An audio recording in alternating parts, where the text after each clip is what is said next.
Stretch yourself. Stretch yourself. Stretch yourself. Welcome back to another episode of the Stretch Yourself podcast. I'm with my co-host Indigo Moon. This is a new segment. Excuse me. This is a new segment that we're doing called Dog Walking and Brain Talking, and it's where we take Indy out for a walk and we record the intro to the podcast.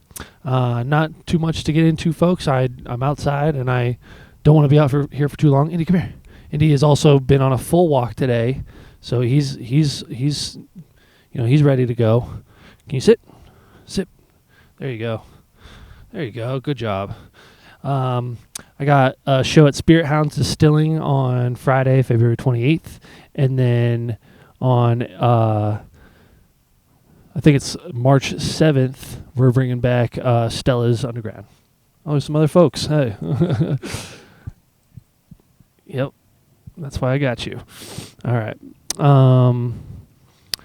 What was I saying? I think March 7th is when we're back at Stella's. It's the first Thursday of Stella's. We got shows happening pretty much every week in March. So that's exciting because we haven't had very many shows at Stella's in these last couple of months. So please come out to those. Please like and subscribe the podcast and give it a rating, a share.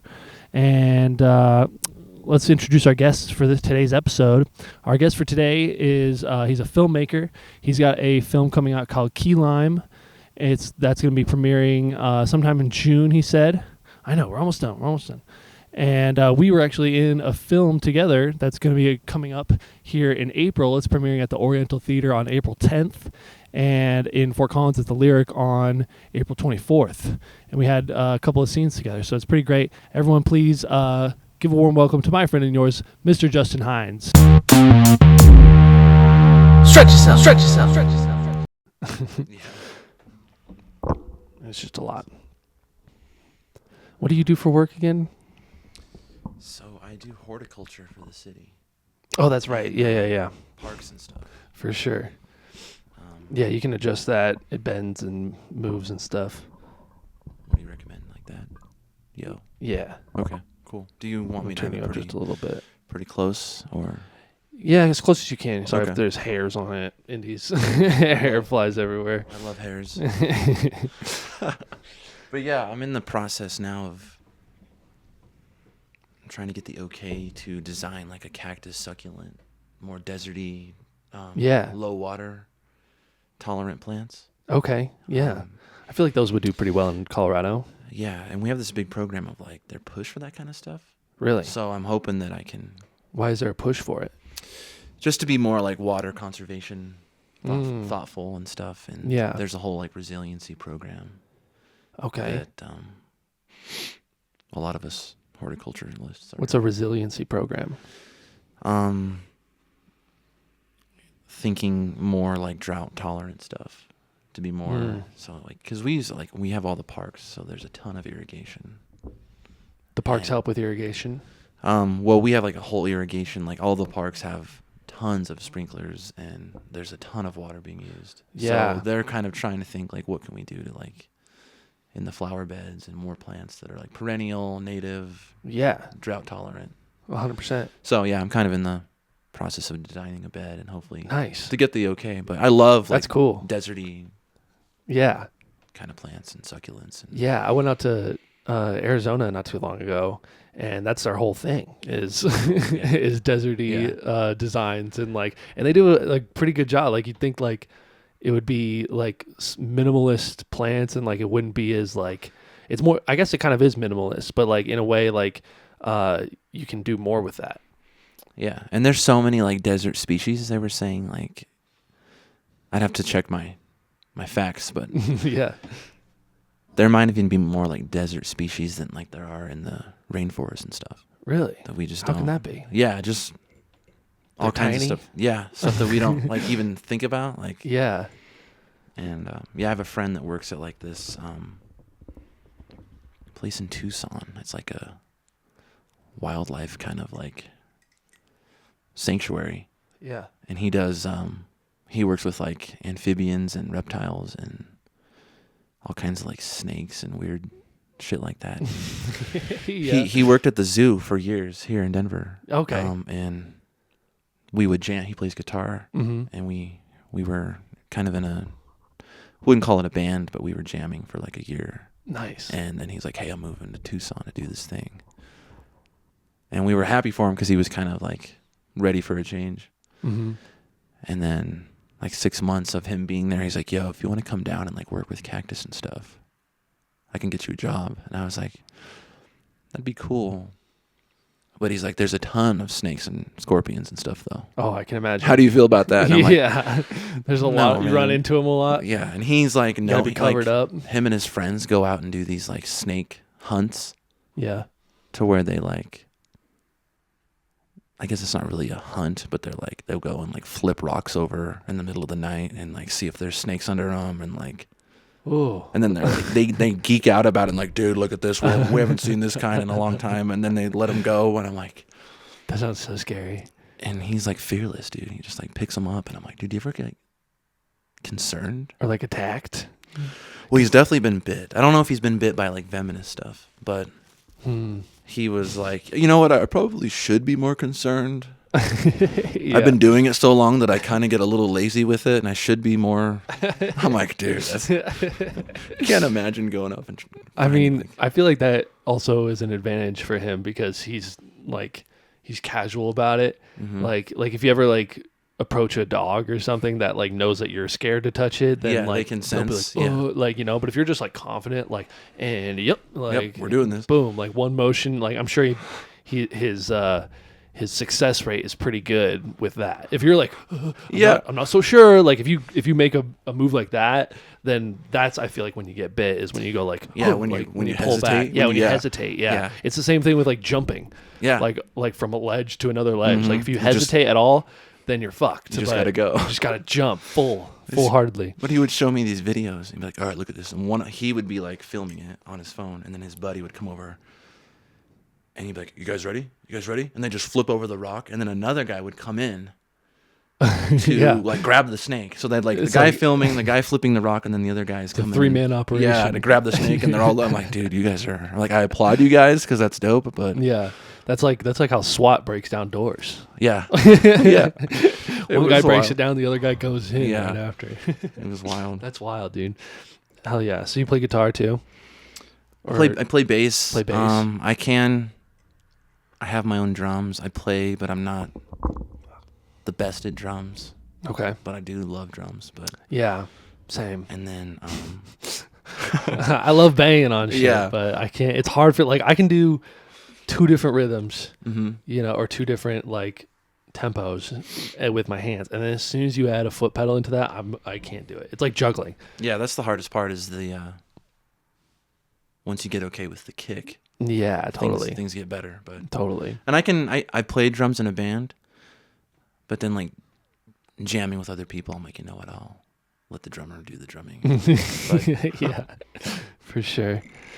So what kind of projects are you working on now? I know you got a new movie coming up. We just wrapped. Well, not just wrapped. It was a while ago, but we're about to premiere the movie that we were in together. Yeah. What you got going on right now? So yeah, it was a busy. 2024 was crazy busy. Like, in a good way. Yeah. Because I did 4 films. That's so crazy. Yeah.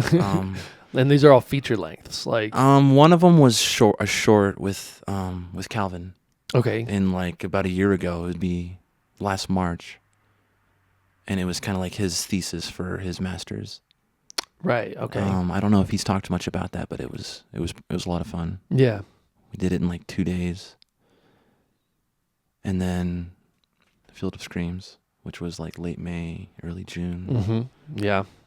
And then I think I told you this a little bit when we were at that cast screening, but I had like 3 weeks in between Field of Screams and Key Lime, which is my film. And I knew that going in, like even like my first meeting with Alex and Evan, when they told me like their rough plan of when they wanted to do it, I'm like, that's going to be really close to when I want to do my film. But I was like, okay, I'll find a way to make it work, you know? Yeah. So it was kind of like a juggling thing because I'd be prepping I wanted to make sure that I knew my lines and the character, and I had a lot of talk with Alex and Evan about Shane. Mm-hmm. How could I make him your character and unique, and what would they be okay with, and what would they, you know, What was some of those conversations like? Like, what did you add to the character?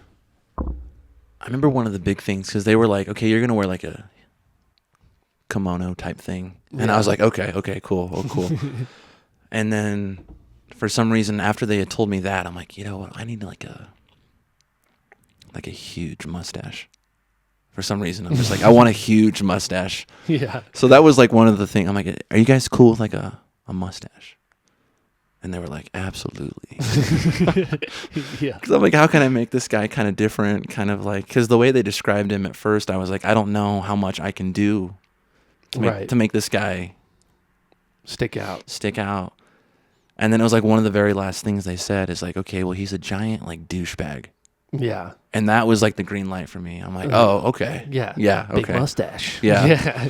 Yeah. What do all of the douchebags I know have in common? Big mustache. Big mustaches, yeah. But yeah, then doing Field of Screams, and then I had my buddy Zach, who kind of was with me since day one with the key lime idea a couple years ago. Mm-hmm. And I told him, I go, hey, there's going to be a point in time where I have to kind of break off and focus on Field of Screams. So just kind of keep things going on what you can do. Like keep reading the lines, keep getting your wardrobe ideas ready. Yeah. And he was a little freaked out. He's like, no, I don't know what you want me to. I'm like, no, don't freak out. Like I'm going to have to step away though for a good 3 weeks and do this other thing. Yeah. Especially when you were out there. We were traveling. I remember that one day you helped me get up there. Yeah. And we were just 2-hour like, drive. this Canyon City journey. And then was able to make the transition into key lime really smoothly. What was it like stepping away and delegating to other people like some of your creative choices? It was cool because the people that I was working with, I've been working with for a while. For sure. Yeah. My dear friend Tim, we've been making things together for about 10 years. He was pretty much like, yeah, just we'll kind of take it from here when you get back, you know. It felt good. So I directed also, and that was my first time solo directing. I've co-directed before, but solo directing key lime was my first time kind of like, okay, Mm-hmm. kind of did it all, like location scouting. So like when we were prepping for Field of Screams, like I was location scouting for like key lime and getting everybody ready and Gotcha. solidifying that stuff. So when I broke off and was like, just handle, keep doing what you guys can do. Talk to each other if you want. But it was smooth. Everyone was cool. And nice. Yeah. Sometimes it's hard to take your hands off the wheel a little bit and like it can be.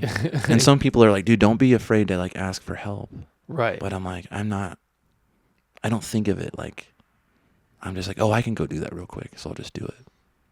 Yeah. And then all of a sudden I'm doing like 5 things and they're like, dude, do you need help with anything? Right. Like, exactly. It always works that way, especially like in creative stuff. Like there's like an ADHD kind of to it where it's like, when it's like, oh, like to get this, you need to fix this. And like everything kind of links to it. And then finally you solve 5 issues just so you can solve the original thing. Yeah. And I didn't even really think about it being like that much work. I mean, it was at some points. It was like, there's a lot going on and I'm like the guy to like talk to. Yeah, you're the guy in charge. Yeah. But it worked out, man, and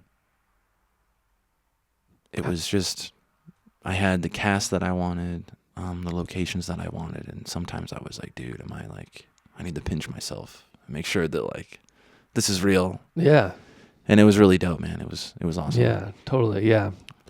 You gotta stop and smell the roses a little bit. And yeah. Yeah. Especially when you're the head of something and like there's a pressure to just like go. Like get everything done, like check all the boxes and everything. So like, I get like sometimes it's good to just like be like, oh, like we're actually doing this. Like, and having like wrote it a couple years before. Yeah. And just like it's happening, dude. Wow. It's happening. A couple years in the making. Yeah. That's crazy. And it's your first time directing. Was it your first time like Did you wrote the whole thing, like, and like, was it all your first time like self-producing a full feature like that? Well, last couple features, like with Tim, we kind of took on the co-producing. Okay, gotcha. Co-directing. Yeah. And we kind of, like, I've invested in gear, like have my own camera and my own like track and dolly and Nice. sound stuff. And Hell yeah. I do the scores as well because I compose music and stuff. Damn. So that's what I studied in school, was like music production and then learning how to compose, and then Oh, hell yeah. then studied with a mentor, like an old teacher of mine, acting. For like That's right. You were telling me about that. another 2 years after college. So I guess I was kind of setting myself up to do like self things. Totally. And learning how to do it on a smaller scale, but everything kind of just aligned, like at the right time, especially. So yeah, when it was key lime time. Key lime time. Yeah. Hashtag key lime time. That should be a new. On the trailer, Key lime time. It's key lime time, baby. Yeah. But it was cool, man. I just a couple times I'm like, dude, that turned out exactly how I thought it would. Hell yeah. And then there were other times where like we're on set and we're going and I'm like, this isn't exactly what I visioned, but it's working really well. So you sometimes got to step back and be like, let this happen organically because it's working. And like, I had a different thing in mind, but the way that it's going might be even better than what I was thinking. Totally. Yeah. So you have to kind of have that moment too, where you like step away and not be so like rigid and like let it 100%. happen. Yeah. Sometimes it's better to let things kind of organically happen than like be strict to like, oh no, it has to be like this, you know? Yeah. Allowing yourself to be like, yo, this is working and it's dope. So yeah, totally. Don't even think about what you had been thinking about this whole time. I feel that way a lot when with like shows producing and stuff. Like you can set everything up and then you just gotta, I'm just like, especially if I'm hosting, like I'm just the orchestrator. Yeah. But like everything that happens like in the room or on stage, like sometimes there's like a person who like, you know, is being a little chatty or like being a little, not heckling, but like teetering. Kind of vocaling. Yeah, a little bit vocal. Yeah. And I'm like, there's like a urge to step in sometimes, but then it's like, no, just like trust the comic who's on stage and like wait until it becomes a problem. Like it's not a problem right now. Just gotta take your hands off. And like the show, like, I can't control like the whole show. I can only control like my set and then like the in between parts and how fluid it all feels, you know. But like you kind of just gotta let things take its natural course and like step away. See how the night's gonna go. Yeah, totally.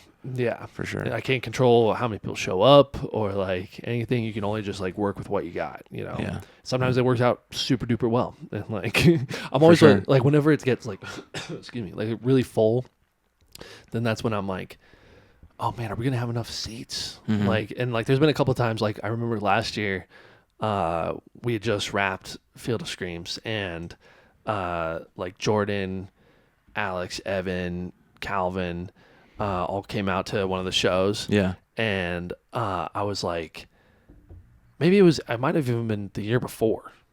No, wait. Oh, that was a different show. But this one, they all came out, and like for half the show, Calvin was like perched on like a ledge, like with his butt like half on a ledge, and like he didn't have a place to sit. And I was like, ah, jeez. And so I had to like run to the back, and like I grabbed like this like, it's like a plastic thing that looks like an ice cube. And I just ran that over to him because like we didn't have any more chairs. And I was just like, oh, here you go, man. Like you could have asked me for a chair. Like I would have found you something. But yeah, you just gotta like hope that everything works out, you know. For and sure. Everything kind of has its own way of doing that. Yeah. Yeah. There's kind of like a strange beauty in that. Yeah. Like 100%. not knowing. Yeah. Kind of knowing that everything's not super organized. Yeah. But like it's happening. Yeah. Does that make sense? Like it's working and like. Yeah. Because you can't plan every detail. Yeah. Because you'll just like, because even if you tried, like things go wrong and you have to adapt. Yeah. Being able to. In those moments of like adapting. Yeah. Sometimes things turn out better. You know what I mean? Like, do you have like a specific example of that on Key Lime or other projects you've maybe worked on? There was one. It was early in the key lime shoot, and I had gotten the okay to use this bar. Okay. And they were like, "Yeah, weeks before I got the okay with the owner." Nice. And so the day comes, and we go in, and that bar is packed with like customers and stuff. Whoa. And I was like, "Oh shoot, okay." Like I thought we were gonna have like the bar to ourselves. And so, and I looked over at like Tim and my buddy Glenn, who did sound. Or excuse me, Glenn wasn't there yet. Zach was there, and he stepped in and helped with some sound stuff. We all looked at each other like, dude, did you know that they were looking at me like, did you know that they were gonna be like customers here? And I'm like, dude, I thought we had the bar to ourselves. So we kind of walked to this other side of the room, and we're like, okay, like we can.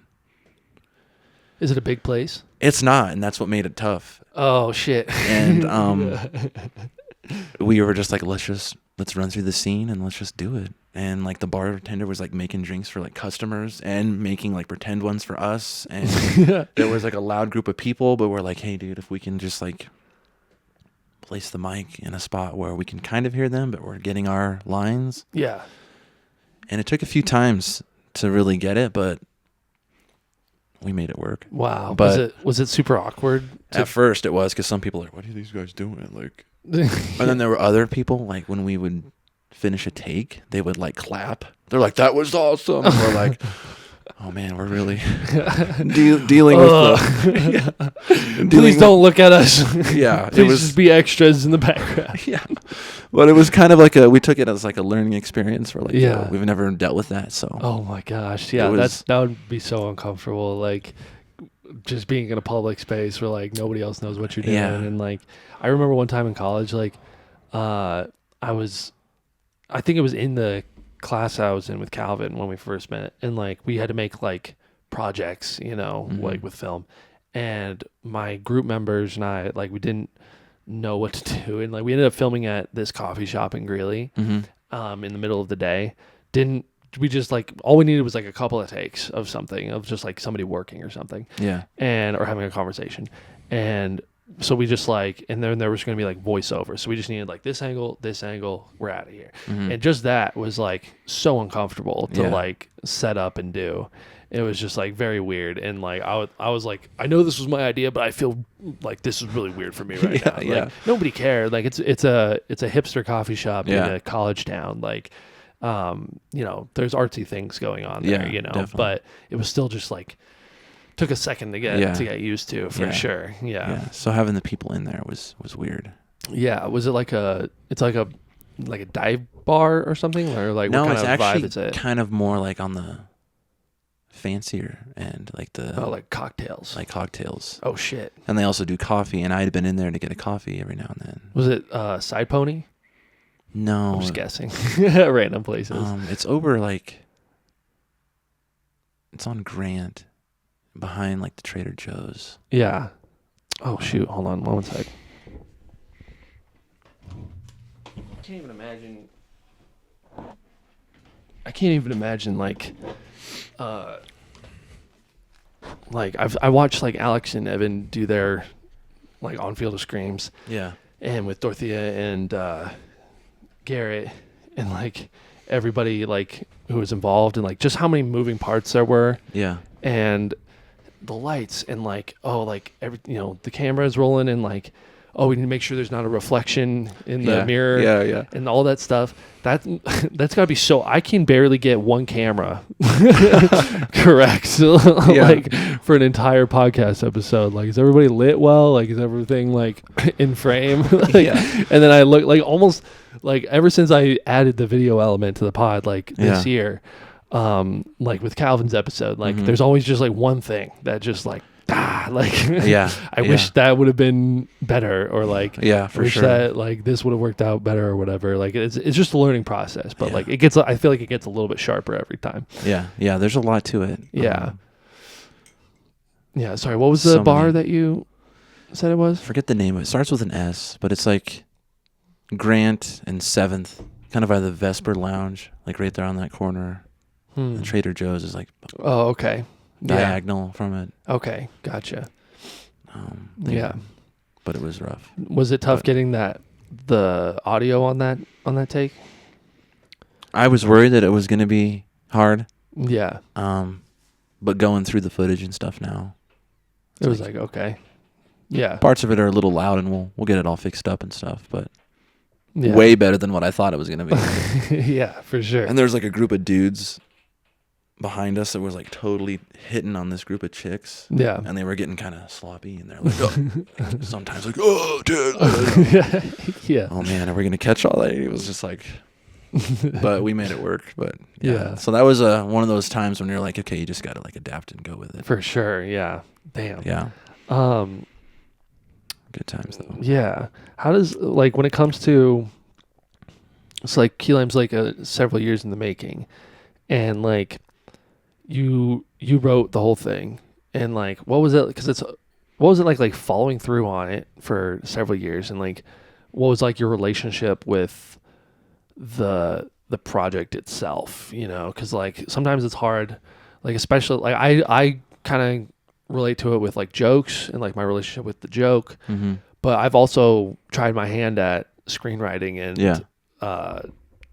like just screenwriting. I haven't even like attempted a short film or anything like that. I almost did in college. Like I've been in acting in a short film, and then I was going to direct my own short in the last semester and it was 2020. So okay, yeah. Once COVID happened, like yeah, that went out, and I was kind of relieved because I was like, oh my god, like I was gonna have to put together this whole thing, like because I submitted an original script, they all voted for it for me, and then I went back and I was like, I actually don't like it, and I rewrote the entire thing, and resubmitted it, and I was like, okay, this feels like something we could pull off.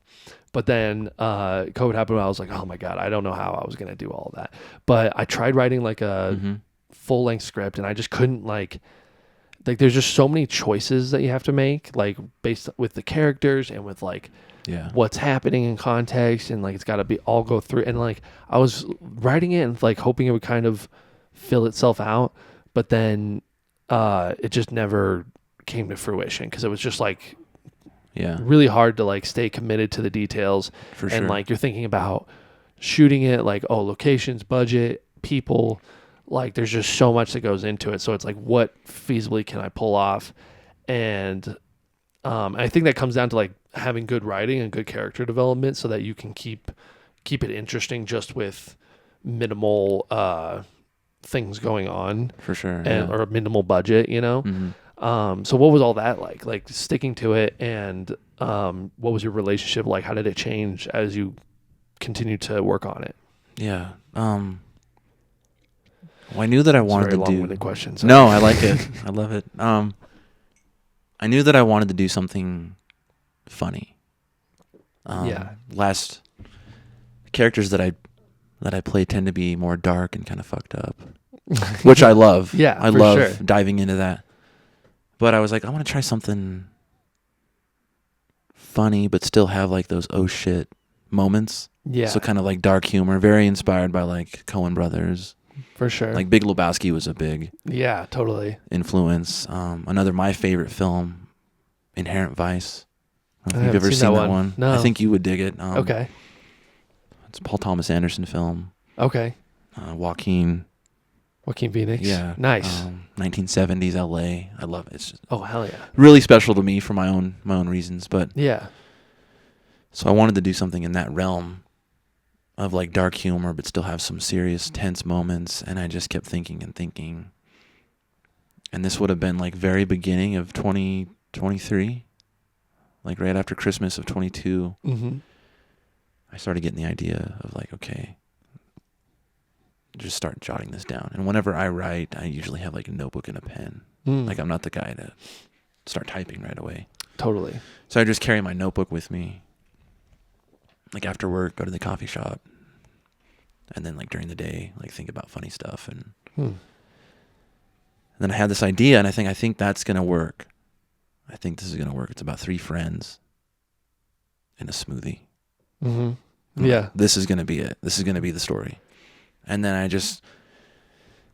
and it's funny because I thought that I'm like, okay, I might have a hard time with this, but I'm going to stick with it. And then all of a sudden it just kind of started happening. Yeah. It started happening, and I'm like, oh, this character. Yep. Okay. And then it just kind of started happening. And then I'm the type, when I'm doing this kind of stuff, I stay pretty low key and to myself. Like, I'm not like showing I'm doing a thing. Yeah, hey, I'm not really. I'm doing, hey, have you heard? I'm doing this thing over here. Yeah. I keep it pretty like to myself. Totally, yeah. Until I think feel that's a like good instinct. Until I feel like, okay, I think I can show this to someone. Yes. I think that's a very good instinct for a lot of creatives. Yeah. Yeah. So then I showed it to my buddy Zach, and I was like, "What do you think, dude?" And I kind of gave him the idea, and I showed him like my notes, and he's like, "This is funny. This is awesome." Yeah. And my whole thing in my head was like, if it's not my friend Zach and my dear friend Adina playing these other two, then I don't think I'm going to do it, because it has to be them. Like, I for sure thought about them. I've been with them before in projects, and for some reason I'm just like, I don't think I want to do it if it's not them. For sure. So I really, really wanted to get there. Okay, like, what do you guys think? Yeah. And so Zach was with me like day one, and he's like, dude, whatever we got to do, I'm in. Let's do it. It's a good friend. Tremendous. Yeah. And then I would go back, and then like a couple weeks later, we'd kind of fill him in. And we were kind of doing that. Like, I'd go back, come back with him, back and forth, kind of looking at it. And I just was using his like reaction. I'm like, okay, how's he? Someone else reading it, someone else looking at it besides me all the time. And then I kind of went back and did like the rest of it. I'm like, okay. Then I started sending it to Adina.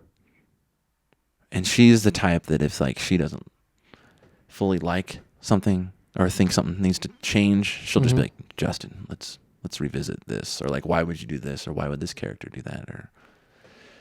But she was like, this is so cool. This is awesome. And I was like, okay. Yeah. So I just kind of kept. You knew that like you could trust her opinion. Yeah. Yeah. Yeah. And then I told Tim, and he was like, that sounds great, dude. Like, keep fleshing it out, keep doing it. And I wanted to shoot it in summer of 23. And really glad that I didn't, though, because looking back, like, we were not ready. We didn't have anything ready to go. Yeah. So we pushed it back, which was really hard to do. But it gave me that time to really like hone in and stick with it and be like, okay, like, I'm going to have all my shit together. Yeah. I'm going to get the locations. I'm going to get the cast. All your ducks in a row. All my ducks in a row before anything. Totally. Yeah. And then that was kind of that time when Calvin hit me up and was like, yo, I need you to meet Alex and Evan. And then had the initial meeting with them and stuff. And then like 23 and 24 were such a blur because I was so like locked in. Yeah, for sure. To doing it. Like, I'm making this movie. It's going to be fun. It's going to be funny. And like, I held myself like accountable for all that. And I guess that kind of goes back to like the never asking for help thing. Sure. Because I was just like so in. Sure. We were having meetings about the script. We were having meetings about the wardrobe. We were talking about locations. I was physically going up and like asking permission for all the locations and like. Yeah. It's a lot of work. Like, there's a lot of things that need to fall into place for a full-length movie to make sense, you know? So, yeah, I hope that answers the question. I think I got a little totally. off track there, but, like, just, like, I kind of went through a period, too, like, I wasn't really talking to a lot of people. Sure. Because I was so, like, okay, writing. I go to work. Like, every day you were doing something to push it a little further forward. I'd be working, and then I'd get off work, have my notes with me. It's like almost every day. It seemed like that Groundhog Movie day with Bill Murray. Yeah. It was like every day. I didn't even know what day it was sometimes. I'm like, what day? Yeah. Because I was just doing it every time. And then, you know, I think that's what made it happen. Totally. Yeah. Yeah. Yeah. 100%. Yeah, dude. Like, that takes dedication for sure. And I think that's the mindset you want when you're, you know, trying to eat an elephant, you know, like every day, like just a little bit, little piece, little bit at a time.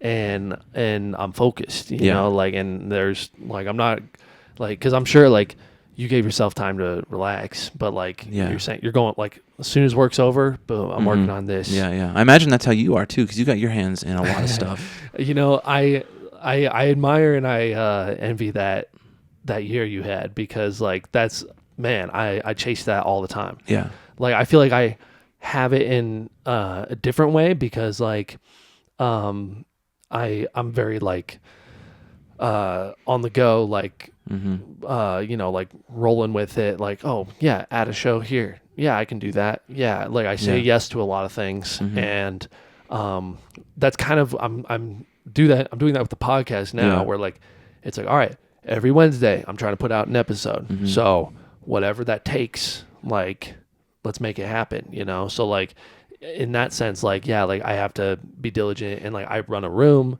so I'm very like, I don't have a strict schedule, but like I'm very like, I keep a list of like, here's everything that needs to get done, and then I just kind of like, oh, I have a few minutes now, boom boom boom, do it. Like but I have to stay very self-motivated and self-disciplined for sure. Definitely. But I'm working on right now writing every day. Awesome. Which is so hard. Like it's so difficult. Like I imagine it's similar with a screenplay. Yeah. Like, because I'm trying to write a full hour of stand-up. Yeah. And like I know where I'm at, and I know how far I've come, but like I'm trying to do the Seinfeld method of like, you know, making a check bar, like a check, an X every day. That's like, all right, I spent time with it. Yeah. And so yeah, I'm working towards that right now. Cool. I tried it last year, and I have like this big calendar at work where it's like you can see every month of the year. Yeah. So you can, like in one glimpse, you can see where I was paying attention, where I was locked in. Okay. And nice. So like last year, it's like, all right, I was pretty focused for the beginning of the year, kind of lost focus and like lost track in the middle, and then towards the end of the year, I kind of reined it in a little bit. And that's kind of, and I'm doing it again this year. So I'm like keeping track, like, all right, I intentionally decided, okay, I'm going to listen to my sets, or I'm going to work on the material. And like that feeling that you have to overcome to start and not get distracted by your phone or anything, like it's so hard to just be like, all right, open the page. I have nothing in my brain. Like, and you just have to sit with that and be like, I got nothing. See, that's part of the thing too. Like I can't do it at home. Oh, totally. Yeah. I have to go it's somewhere, very difficult. Coffee shop, something like that. I can't, because I will get too distracted at home. I'll be like, oh, I got to watch this thing about an interview that I wanted to watch, or like, oh, I'm on my phone looking at Instagram or something stupid. Yeah, and it helps you to like get your mind in the right heads, because you physically went to a place where it's like, all right, time to focus, you know, like And I'm currently writing something new. Yeah, with the same method. And and I'm like, okay, like all that familiar feeling comes back, but it's a new beast. Yeah, and I'm like, here we go. You know, like, here we go. For sure. Yeah, dude. But no, kudos to you, man, because you got a lot that you're doing, and it's dope. Thanks, man. Yeah, dude. It's and that's kind of like why I brought up the stop and smell the roses thing, because it's like one day I will put out a special, and like that will be a big, definitely milestone, a big cornerstone for me, where a big moment where I'll be like, all right, let's remember to savor this, and like and you'll take a step back. You'll appreciate it so much more, because you will look back on all those really busy, really tough times, and you'll be like, dude, I did this. For sure. Yeah. That's how I feel like. Yeah. Like, yo, there's some of the rough times that no one sees. Yeah, dude. All those days in the coffee shop, all those days editing, like like trying to hone your craft, and like no one, or the late nights, you know, like so many, getting up early to go to work. Like it's all there. Like it's all part of it. And like, nobody, that's for you, you know? Yeah.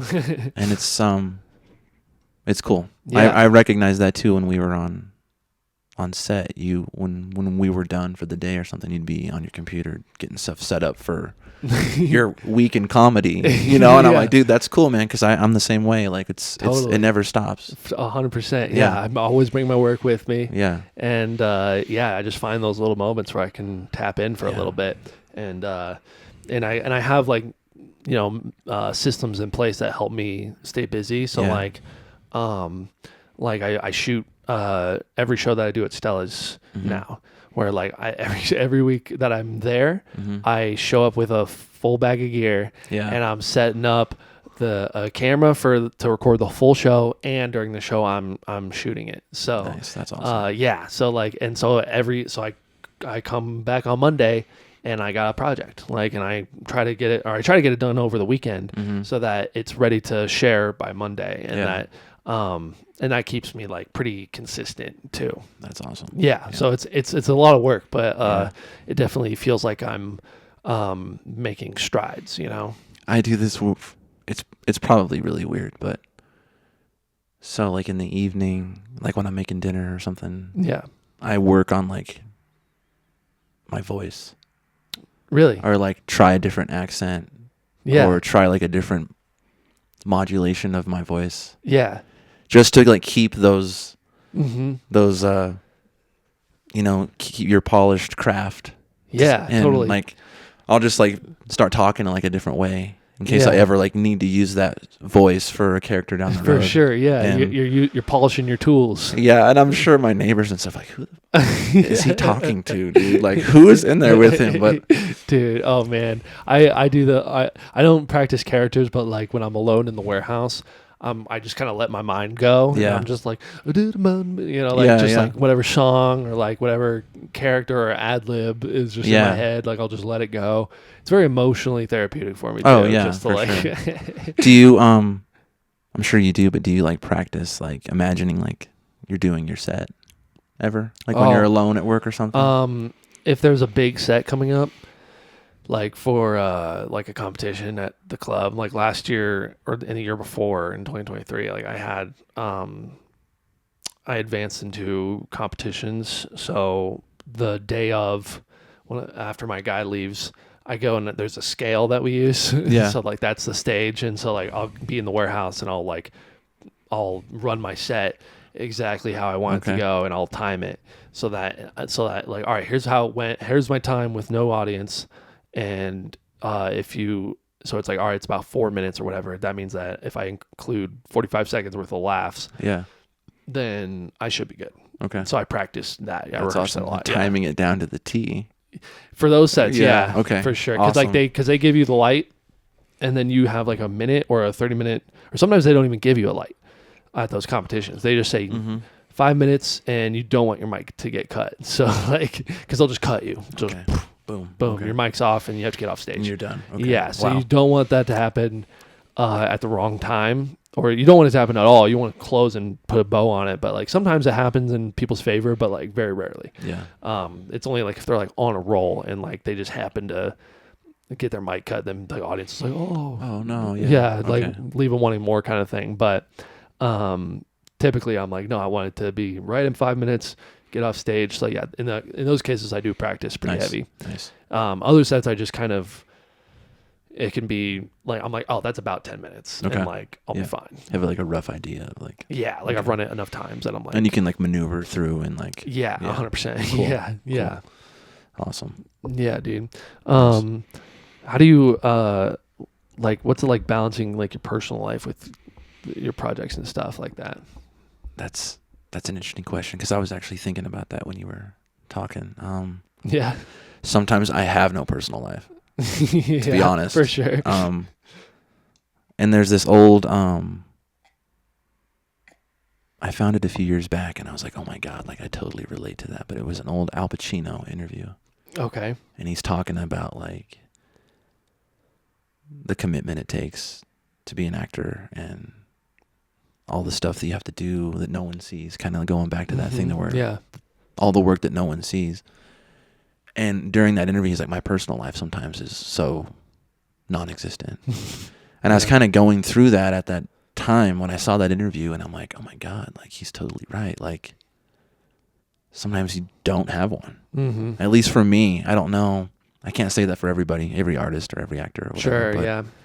For me, sometimes I have to be so engulfed in it that I sometimes don't have time for like, oh, hey, we're going to go out and do something. And I'm like, dude, I'm so fucking tired that. Sure, yeah. I don't know if we drop F-bombs on here or not. But, we can say whatever we want. Yeah, sometimes I'm so tired, but like, it can be hard. Yeah, totally. Because like you work like you got a boots job. Yeah, You got. I'm dirty and I'm gross, and then yeah, and you're in the Yeah. you're down on your knees a lot probably, and like you're bending down. Yeah. And like it's all physically demanding, and Yeah. like I'm sure like do you work early hours? Oh yeah, I'm usually done by like 2:30. Oh wow. So I'm up early. Yeah. But then I'm off early, and that gives me time to like. Yeah, the coffee shops are still open. yeah, for sure. Yeah. And then. That's nice. Yeah. And then another thing too for me, and this is just me, Mm-hmm. my weirdness, but like, say we're like in production or something, or like I'm prepping for something. Yeah. I kind of don't like to be seen a lot. I get that. Because like my appearance is changing. My hair I might have a big mustache. Yeah. And not that I'm like, oh, I can't let anyone see my mustache, but I kind of like this weird element of like mystery. Sure. And yeah. like, I don't want anyone to really see this until like a trailer drops or like totally. they're at the movie watching, at the theater watching it. Yeah, totally. So I kind of have this thing that I've developed to where I kind of like to be even more low key. Yeah. During, you like to go into yourself. Yeah. Like, yeah. Because then it's like I'm practicing the voice, and I'm kind of a thin guy to begin with. And there's been a few roles where I lost like 10 plus pounds. Really? Yeah, and I'm just like, I want people to be like shocked when they see, like, oh, wow. You look way different, or like your hair was way different. Interesting. Or, like, oh, yeah. So that kind of goes into it too, where I kind of even go more like, I kind of like to hide and like, really spend a lot of time with the material and like just discuss with like people that are involved with the project. Yeah, you keep your influences pure, and like you're not like. Not a lot is, going into your, like you're not distracted. Like things aren't like influencing you when you're kind of alone with the material. Yeah, and like you can, it becomes I think it's a good way to harness originality, and like harness like that pure artistic expression, Yeah, and some people are probably like, oh man, that sounds so like pretentious and so methody. Yeah. But that was just the way that I learned. Totally. And yeah. I love it. No, I because totally it's like that. I'm living that character almost. Like, right, yeah. Like I love when like if I do like a road thing, or like if I travel alone, that's how I feel. Like that's how I like to be. Like I like to be like I'm just gonna go off by myself, and like I'm living the character. You're doing it. Yeah, you're doing your thing. On the road. Yeah. So I totally get fully that. embrace it. Yeah, and I do it safely. I'm not like constantly in character mode. Yeah, totally. But I think if you're gonna do it, you got to dive all in and do it. Like with studying with my teacher, one of the first things he said was like, when you're doing these things, like Justin is gone. Like you got to disappear if you want to do it this way. You know?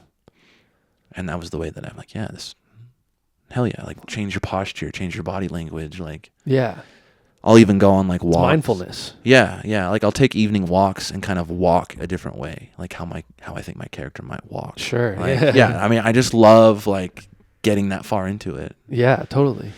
So sometimes I'm like, I'm not in the right shape or form to go on a date. You know what I mean? Because I'm like, my appearance is changing, and they might be like, he looked kind of weird. Like, what was with this guy? Just like, you're like, I'm actually in character right now, so I'm gonna be this guy. But then there's times like right now, my personal life is a little more there, well-rounded. Yeah, for sure. Because we're like, I'm not prepping for a character. Or, yeah, totally. You have time for other things. Yeah. What are you doing? Like, do you relax? Like, do you like have hobbies or like other things? So you get home for just no time at all. Well, like I said, we talked about it a little bit. Like I played a lot of basketball growing up. For sure. From like third grade until like my mid-20s. For sure. Hooped it up all the time. Yeah. Play my bass and stuff. Like jam out with my buddies. Nice. It's kind of relaxing to me. I do a lot of reading, a lot of like just music. I'll go looking for like CDs and stuff. Oh, for sure. Like old CDs. I'm like, oh, dude, I want to find like an MF Doom CD. Oh, hell yeah. That's so fun. I know I could easily like order it. No, it's better to find But going in and finding it is so much more fun. Yeah, Don't you think? Like, oh, yeah. And I live really close to Wax Tracks. Oh yeah. So I'm like in there like twice a week, 3 times a week. Nice. Yeah, just Hell like, yeah. and they're probably like, dude, you were in here yesterday. What are you looking for now? And I'm like, I'm just checking shit out. Man. Yeah, just looking around. Yeah. That's so like cool. fun things for me are probably like, dude, that sounds boring. No. To some people, like I'll go find like a Criterion copy of a film. Yeah. And like, what's a Criterion copy? A Criterion, the Criterion collection is like this this organization that's like been restoring films and like. Oh shit. Or they're like some of the new films, they'll go straight to the Criterion and they're like bonus footage and like commentary and just like the physical copy of it is really dope. Yeah. And it comes with like a book about the film. Like, oh, that's cool. You know how like a CD, you open up the book and it's got the credits and like. Yeah, totally. It's kind of like that, but like a little bit cooler and like. Yeah. And I'm really old school like that where I love the physical copy. Oh, yeah. Like I'd rather have that over like Spotify or streaming. Yeah. I just started collecting records. Yeah, vinyl. I mean, vinyl's dope. Yeah, it's fun. It's cool to have like I own this, like and like you develop a different kind of relationship with it because like you listen to one side at a time and you put it down. You have to physically take it out, put it down. Yeah. And like I hooked it up so like I can listen to it in the shower. So like Perfect. I'm like different times of day or like if I'm getting ready for something, like I'll be like, oh, I'm listening to this today. And so like you kind of like, oh, I like this side a lot, you know? So like you have a different relationship than if I'm just like shuffling a playlist on Spotify on my commute, you know? And the cool thing about like having it in whole is that you kind of, like I'm much more like a whole album kind of guy. Yeah. Like the hits and like the most popular songs are dope, but like listening to like all the other songs are like so much more meaningful. Yeah. For sure. 100%. Yeah. So, I like that, dude. Yeah, that's a very artsy thing too. Yeah. Like, yeah. So yeah, relaxing, I'm either just chilling. I go on a lot of walks. That's nice. Yeah. I do have some really close friends. Like my circle is small, but those people in that circle are like ride or die. Oh, 100%. That's all you need. that's how I feel too. It's been cool too. Like kind of, I've known Calvin for a few years now, and kind of breaking into that circle. Yeah. Having done a few projects with Calvin now, and meeting all of the group around him, and like you and Jordan. For sure. Being exposed to that group of people has been really cool too. 100% agree. Yeah. And then seeing my group and his group kind of meet each other, and it's pretty cool too. It is cool. Yeah, it's cool how like interconnected we all are, and like how small the artistic scene in Colorado is, where we can all like kind of like connect with each other, and like they come to my shows, and like we can all kind of support each other in our own super cool endeavors, you know?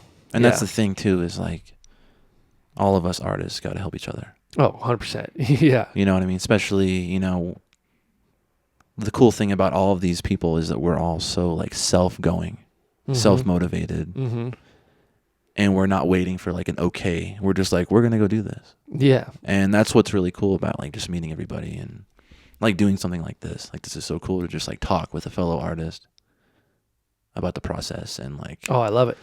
Staying motivated when you can easily not be. Yeah. It's so easy to be like, I'm not going to do that today. Oh yeah. And then a couple of days goes by and you're like, oh, I better get on it again. I know, like, right? Yeah. I have that feeling like all the time. Like it's like it's always there, but it's just how much I choose to listen to it or not. You know what I mean? And doing things like the pod like really helps keep me motivated. And like I said, it's like it's another system where it's like I produce this and I put it out every week, but do the process of doing it like also kind of gives me a little bit of like kind of pumps air on the fire a little bit. Yeah. So like once it's out, like I do like it's like all right, back to it. I'm not just doing this for me. I gotta get it for all the folks back home. Oh yeah, for sure. And this is my first time ever doing one, and it's like. Yeah, dude. Couldn't have asked for a better experience. It's cool. Hell yeah, dude. Yeah, I'm so glad we can make it work. Definitely. So it's the podcast is called Stretch Yourself. So can you think of a time where like it can be your feature, but like it could also be something more specific, like where you've been stretched out of your comfort zone and just something you took coming out of the other side of that. And it doesn't have to be this project that we're talking about. It could be personal. It could be like for sure financial or like relationships. Definitely. One that comes to mind was the summer of 2015. I just moved here in 2014. Where from? I was in my hometown in Nebraska. Okay. And I was just wrapping up my studies with my teacher. Yeah. And he was like, yo, you can't stay here. And we've been doing this, mind you, for 2.5 years. Mm-hmm. The one-on-one, like acting kind of stuff. Mm-hmm.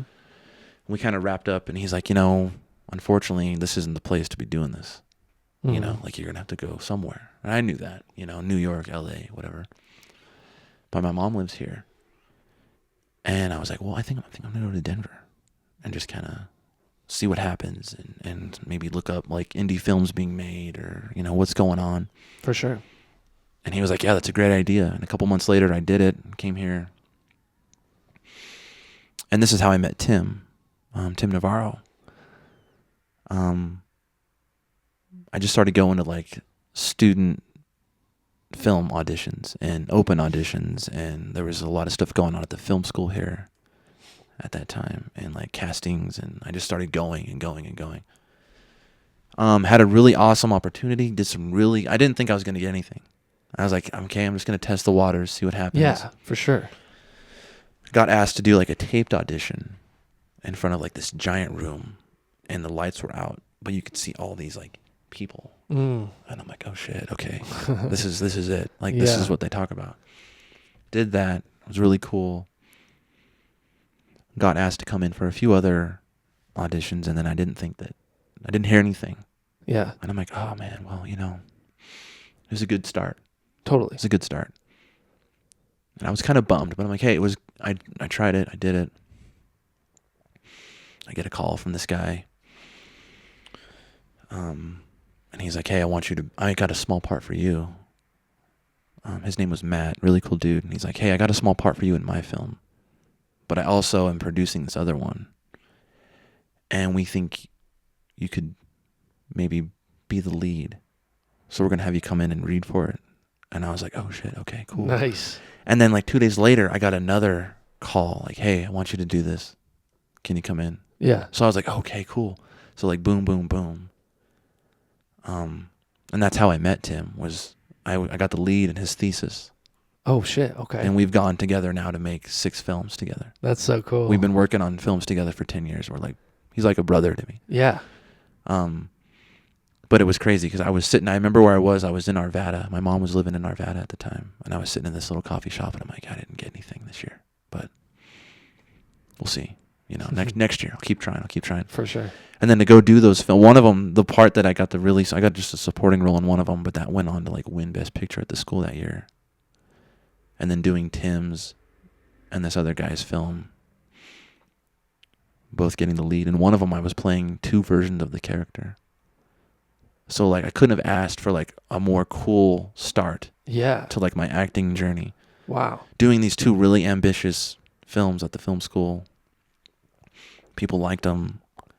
People didn't like them. I think that's cool too. When people are like, it was too crazy, or like, I'm like, no, dude, that's cool. Yeah, for sure. And then I went to LA, and my LA experience was rough. Really? And talking about like stretching yourself.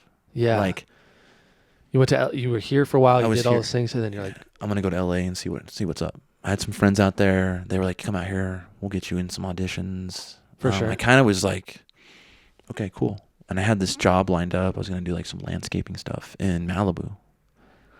Had it all worked out. Yeah. I'm like, okay, I'm doing it. I'm doing the thing. I'm in Wyoming in my car, and my phone goes off. I get an email from the guy that I got that landscaping job. And he's like, hey, dude, gave that job to somebody else. I'm sorry. Oh, shit. And I'm like, I remember pulling over and being like, okay, what do I do here? Do I go back to Denver? Do I make a pit stop in Nebraska? I was kind of like right there. And I said, fuck it, I'm going to go. I'm going to go to LA.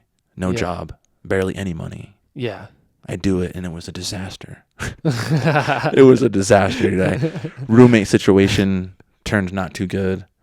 I had some other creative friends that we had all planned on doing. I was going to help. How long were you there for? Like 3 months. Okay. Wow. Yeah. Damn. was going to help a friend record her album, and I was going to like play bass and drums on it. Like that fell through. Oh, fuck. It took me forever to find a job. You would think like, oh, I'll find a job. No time. Dude, it took forever to find a job. And I finally did find a job, and it just wasn't like enough. Yeah. But I still was able to like go to auditions and stuff. Like I was still like, I'm doing this damn thing. I'm here. I'm putting myself through all this craziness. And being broke in LA is no joke. Like it's insane. Like there were days I'm like, okay, I can't eat today, but I'm gonna get some coffee, and that'll like kind of like keep me going a little bit. Yeah. You know, and then being able to do the auditions and like getting some callbacks. I'm like, dude, I'm doing this thing. Yeah. I'm doing this thing. But it was just so crazy, dude, because I'm like, okay, like I have a couple bucks.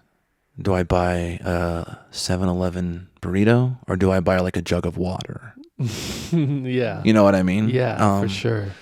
Fuck. And then I'm just thinking in my head, like, this is it though. This is part of being an actor or being an artist. Like you have to go through these crazy, totally turbulent times. Yeah. Or like you don't appreciate it. Yeah. You know what I mean? Mm-hmm. So I was willing to do it. I was willing to like put everything on the line. Mm-hmm. And then I haven't shared this part of the story. I'm recently telling this part of the story. But I was Okay. in LA, and I was in the casting room, and I did my thing, and there was this guy like in the hallway. You're in this like room, and there's a bunch of rooms, and you're reading and you're doing all this stuff, and then like you go out, and then you're like, hey, we'll talk to you, you know. Mm-hmm. Mm-hmm. But this one guy was like, I was leaving, and he must have seen as I was there a couple times, and he's like, yo, kid, come over here. I want to talk to you. I have no idea who this guy is. He goes, what's your goal, like with this acting thing? And I'm like, well, you know, I just want to give it my shot, you know, the best thing. And he goes, well, what do you want to do with it though? And I was like, well, I mean, I didn't know what to say. I'm like 23 in LA. I'm How just old like, is this guy? looked like he'd been around. Sure. Like, Okay. I don't know if he was some like casting director or an agent of someone's or something, but he was in like a nice suit. And Okay. don't know who he was, but Sure. he was like, you got a good face, kid. And I was like, oh, okay. Okay. And then he's like, you don't want to be the guy in diner or the guy sitting in the coffee shop. You want to be an actor. And I'm like, yeah. And he goes, why don't you do your own thing? He goes, don't get caught up in this like industry standard that you have to meet certain things because you're always comparing yourself to somebody, and like go do your own thing. Where are you from? And I told him like I came here from Denver, and then I kind of started to tell him how LA was a real shit show for me, and Yeah. he was like, do your own thing, man. Do your own thing. And For I'd been doing, I just kept thinking I was doing that when I was in Denver. I was working with, Yeah. we were making movies. I Yeah. mean, they weren't like Hollywood crazy budgets, but we were making cool stuff. For sure. And then that kind of propelled me to come back. And I was getting ready to like sleep in my car Yeah. with all my stuff because my roommate was like, you got to leave. Fuck. And then some things worked out, and I got a call from a friend that I went to college with, and she's like, where are you? Like, I haven't heard from you. What are you doing? I'm like, I'm in LA. And she's like, oh my God, you're doing it. I'm like, yeah, but it's not going that good. Yeah. And so she was like, why don't you come stay on my couch? Get your feet on the ground again and get back. So I went to Austin. Okay. And kicked it with her for a while, and kind of got my bearings, and got my, was able to, I got a job in Austin for a little while, and kind of explored the Austin scene. And then during that, I was talking with Tim again, because Tim was still here. And Yeah.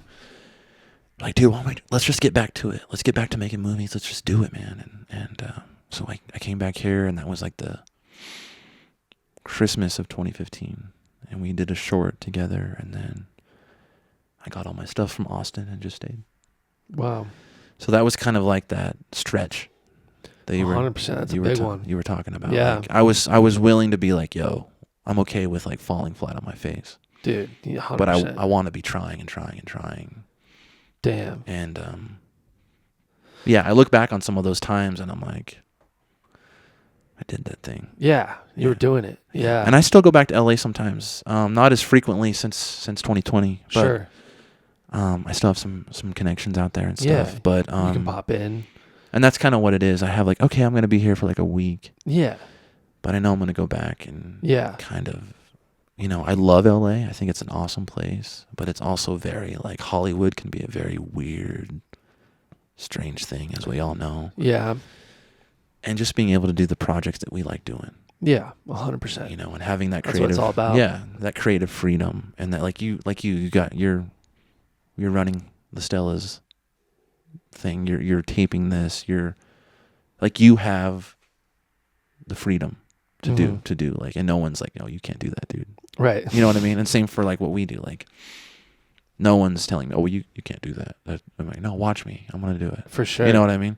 Yeah, that's what it's all about. Yeah. Yeah, dude, that's a really good one. It's like, you're what a hero's journey you kind of had. With crazy. You were like going into the unknown. I don't know what's gonna happen here, and like, it didn't work out the way you wanted to, but like you had that like, you went through that, and then you had that guy who's like the mystical helper or whatever. I don't bring that part up that much. That's a good part to bring up, because like I get why, like, when you're telling the story, you maybe not tell that part, but like I'm glad you did, because like when that happens, it kind of reminds you like you're in the right place. Yeah. It was like, a very assuring, like, this guy sees me. I can tell he's not just bullshitting me. Right. He was just like, hey, dude, you got a good face for this.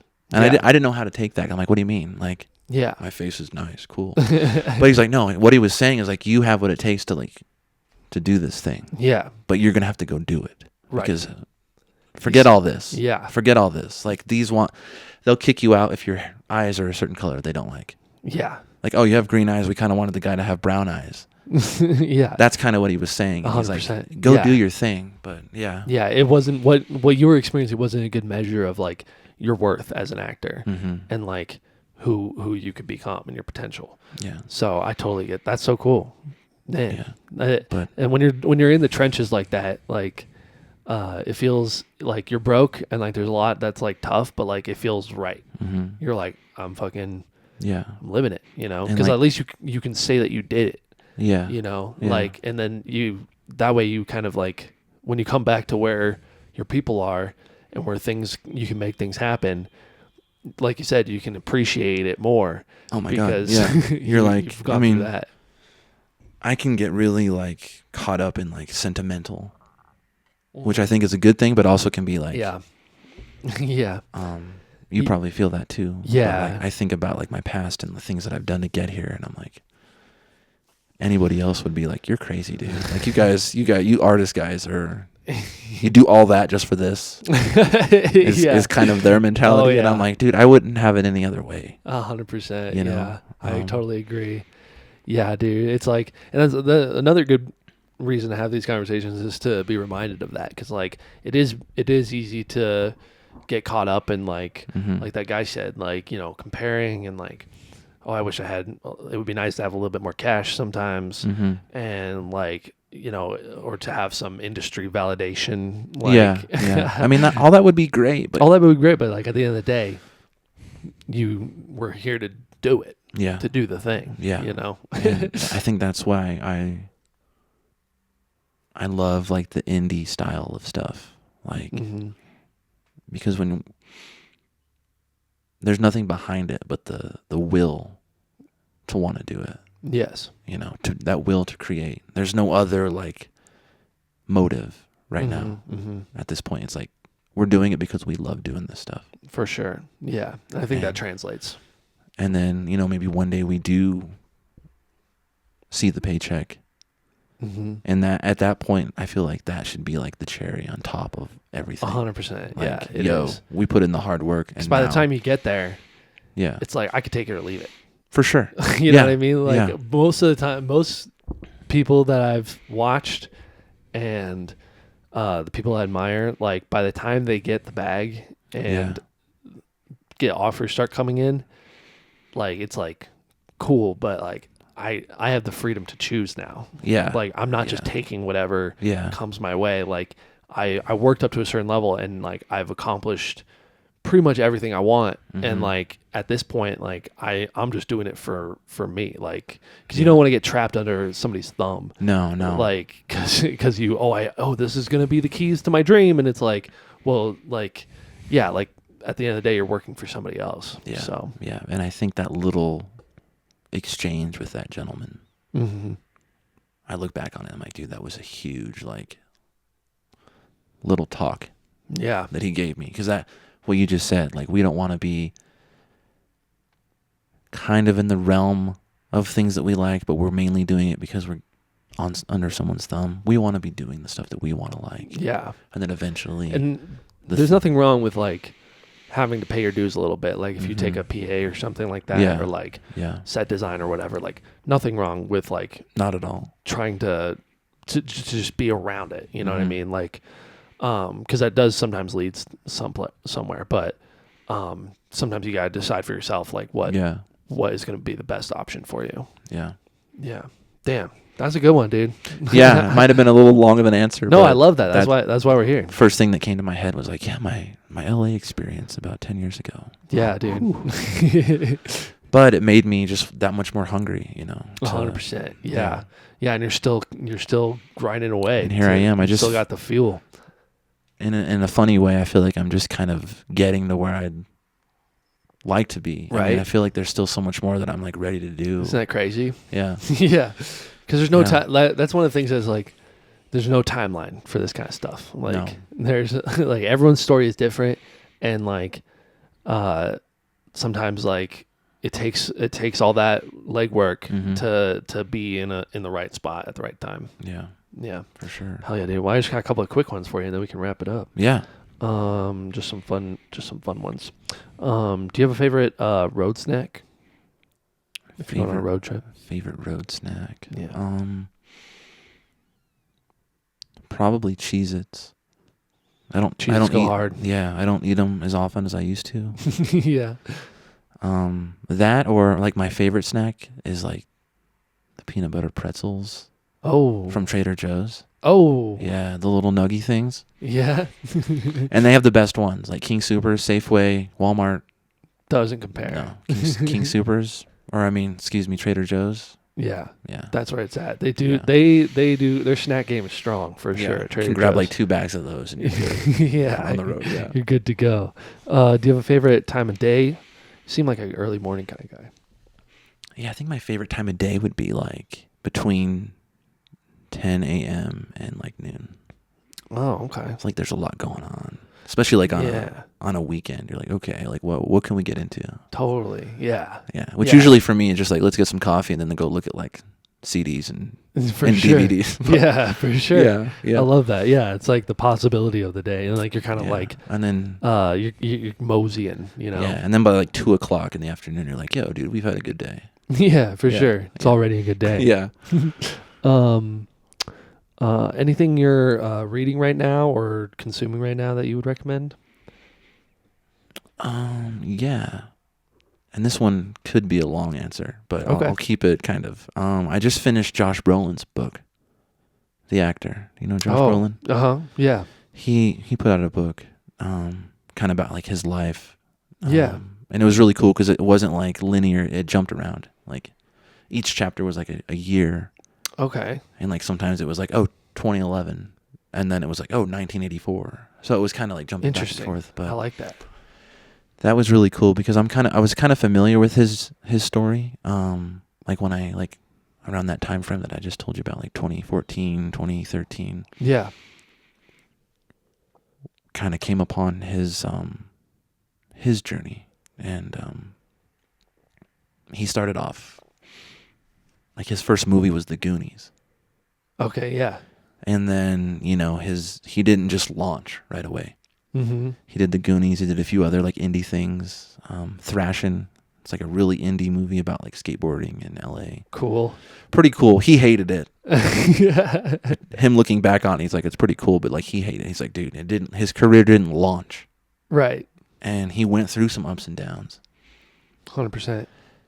And I found that really inspiring because I'm like, okay, like let's be realistic here. You're not just going to walk on and be the next dude. You got to put that work in. Totally. Yeah. And it wasn't for him. It didn't happen right away. Mm-hmm. But when it did, it was like he was on the set of Planet Terror. Did you ever see that? Robert Rodriguez film. I don't think they so. did a Grindhouse. Him and Tarantino did a thing together. Okay. Hell yeah. And Tarantino's was Death Proof. So they did like an old school screening and showed both of them. Oh, cool. Around the country. Yeah, Hell really. yeah. But he was on that set and got a call from his agent. Was like, yo, the Coen brothers are going to take some time to have you audition. And that was No Country for Old Men. Oh, shit. Yeah, and just like his story, it happened boom, boom, boom, like that. And he was like, you asked me like 3 years prior, like I was about to be done with acting. I was going to say fuck it and be done. Whoa. And I just found that really inspiring. Yeah. And then saw that he had a book, and my sister got it for me for Christmas. She's like, I think you'll dig this. And I'm like, yeah. So damn. I just finished that. That's a good one. And it was cool. Kind of touched on a lot of different aspects of his life. But it also talked about some of those things that I had already known. Mm-hmm, mm-hmm. And I was like, dude, just like what we were saying, there's no time. There's no time frame, time limit on things, like, except the big time. Right. Yeah. So that's why, I feel like we just got to go when we can. Yeah, 100%. Because,